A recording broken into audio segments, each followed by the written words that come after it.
What's up guys, it's Project bringing you a preemptive tips video before the game releases, as the bigger content creators will likely have some stuff a couple days before launch, so getting my early licks in while I can.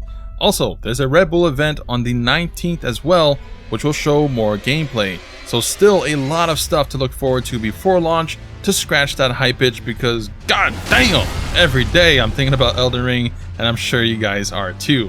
If you've never played a Souls game, let me know down in the comments below. I'm super interested to see how many people Elden Ring is bringing in for the first time. I'm sure there's a lot given how epic the game is looking.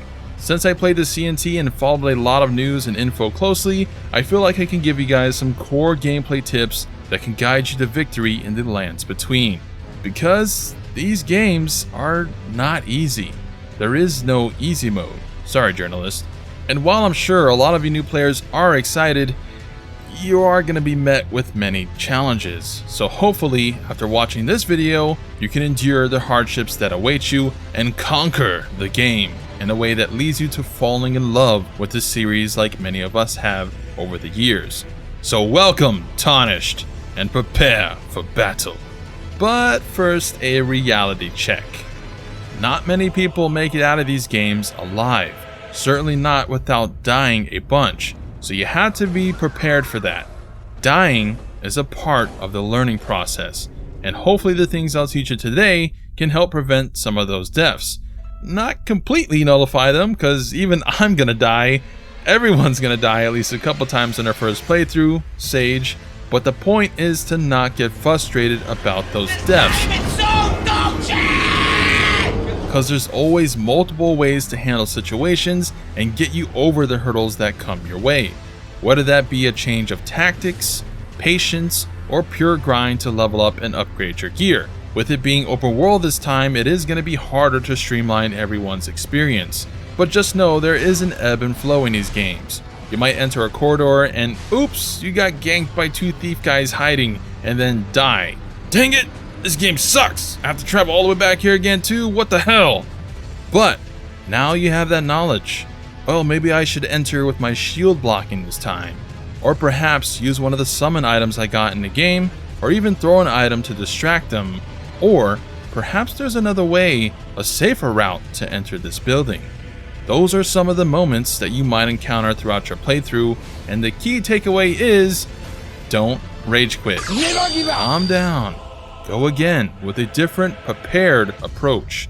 And if you can do that over and over, you'll beat the game and have a blast playing it, as you'll get better and better each setback to where you won't even have setbacks anymore because, hey, look in the mirror. You're a Giga Chad now. That's right, or Giga Chadette. Of course, play how you want to play. There is no right or wrong way. Well, there is more optimal ways to play, but you can beat the game with anything. Hell, there's even people who beat these games with their bare fists, or remain at level 1, or they're completely naked, or they do no hit runs. There's thousands of ways to beat these games. They are beatable. So as far as weapons or spells, I would say not that important. Use what you think is cool and upgrade them when you can. There's going to be a large variety of weapons, and then on top of that, a large variety of interchangeable Ashes of War, which are basically weapon skills, and you're going to find these throughout your playthrough, which are going to allow you to do some cool stuff outside of your basic melee attacks, even if you don't plan to use or invest into sorceries. So, with the prologue out the way, let's get into the tips. So tip number 1 is defensively patient is a virtue in these games. This is not Devil May Cry or God of War where the enemy kind of stands around for a bit before you attack them, or we can just smash buttons and get by. No. You gotta dodge when the enemy attacks. You gotta block when they attack. You gotta wait for the enemy to finish their attack animation for a window of opportunity. You gotta keep in mind stamina. You gotta keep in mind your weapon or spell's attack speed, the recovery animation. The battles are a process on your first go. Over time, you'll eventually learn and remember an enemy or boss's attack patterns to defeat them more quickly.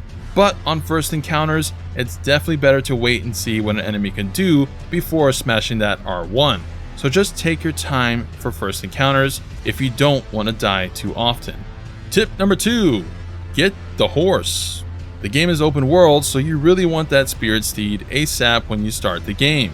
We know the starting location is the same as the CNT, which means an NPC should still show up here to give you the horse, or at the least, nearby sites of graces, which usually the first grace that you get will guide you to more graces. But this horse is going to allow you to travel around the world much faster, and it also helps as a getaway ride if you're overwhelmed by a mob of enemies, since you can summon it on the fly. You can heal on the horse, attack on the horse, and even cast spells from the horse, so the horse has tons of benefits.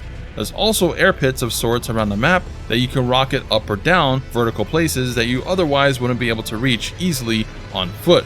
So Special Steed is S tier. Get it and then do what you want. But keep in mind, in multiplayer, the horsies are disabled, so that is a trade-off you lose if you summon help. With minimal spoilers, here's the location it might appear at, which is very quickly gotten in the game. There's also a map fragment in this same area which are needed to actually see things on your map, so you want to make sure to collect those as well. Tip number 3, backstabs. The one thing echoed across the entire franchise is the utilization of this mechanic. Backstabs are basically you getting behind an enemy, allowing for a critical attack with your weapon. Since there is stealth in Elden Ring, you're going to want to make use of your surroundings, particularly high grass or even just crouching to quiet your footsteps to sneak up on a mofo and then dig your blade in their spine. There's also sleep arrows you can craft to put enemies to sleep for a critical attack if you have a bow. But most humanoid enemies will be prone to backstabs, and since we have the spirit summon item in the game that lets you summon NPC allies, that too can help distract an enemy. You go behind them and kaplow! Free critical damage. So take advantage of this when you can, although for bosses this usually never works, so it is something mostly limited to just normal enemies or invaders. Tip 4. Utilize posture damage. This is a new hidden mechanic that's not going to be clear to notice, as there's no gauge to tell you how much posture damage you're dealing. But akin to Sekiro, there is posture damage, which once broken, puts the enemy in a critical state to either deal a heavy blow or just get some extra hits in. This buildup of posture damage is caused mainly by 3 sources: strong attacks, counter attacks, and jump attacks. Normal attacks likely build it up as well if you attack fast enough, but counter attacks and jump attacks are by far the biggest keys to success here. One of the bosses in the CNT kicked the crap out of me multiple times because I was just playing it like any old Souls game. But then I seen someone else's video online and all they did was just spam jump attacks over and over, and they got multiple broken posture animations on the boss and basically made him look like a pushover. And the same thing with counterattacks, particularly with double shields. But jump attacks themselves also have some iframes. However, I did hear that they nerfed them from the CNT, but still, as an attack, they seem powerful against the tougher enemies, so utilize jump attacks when you can. And if you're using a shield, definitely utilize the counterattack, which lets you do a counterattack after you block a hit. I'm not quite sure if spells could deal posture damage, however, so for casters you might miss out on this mechanic. And the last tip, 5. Upgrade your gear sparingly. Shards are supposedly harder to find in the game now to upgrade weapons, whereas in the CNT they kinda drop like candy. You can still farm them from certain bigger enemies or hotspots like the mines, but they seem more rare. So while it's okay to experiment with the weapons you find, you kinda wanna focus on your favorite out of the bunch and upgrade it as high as you can before moving on to a new one.